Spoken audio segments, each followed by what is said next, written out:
KPCC അധ്യക്ഷൻ സുധാകരനെതിരെ കൂടോത്രം നടന്നതായി ആരോപണം. കണ്ണൂരിലെ കെ സുധാകരന്റെ വീടിന് സമീപം കുഴിച്ചിട്ട തകിടുകൾ കണ്ടെത്തി. കുഴിച്ചിട്ട വസ്തു പുറത്തെടുത്തത് കെ സുധാകരന്റെ സാന്നിധ്യത്തിലായിരുന്നു.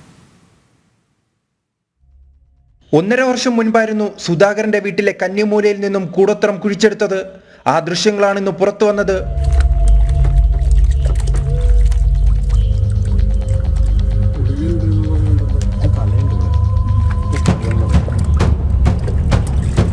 ആരോഗ്യ പ്രശ്നവും രാഷ്ട്രീയ തിരിച്ചടികളും ഉണ്ടായപ്പോൾ രാജ്മോഹൻ ഉണ്ണിത്താന്റെ ഉപദേശപ്രകാരം പത്തനംതിട്ടയിലെ മന്ത്രവാദിയെ സമീപിക്കുകയും തുടർന്ന് മന്ത്രവാദിയുടെ നിർദ്ദേശപ്രകാരമാണ് വീടിന് സമീപം കുഴിച്ചത്. സുധാകരനും രാജ്മോഹൻ ഉണ്ണിത്താനും മന്ത്രവാദിയും ചേർന്നാണ് കൂടോത്രം കുഴിച്ചെടുത്തത്.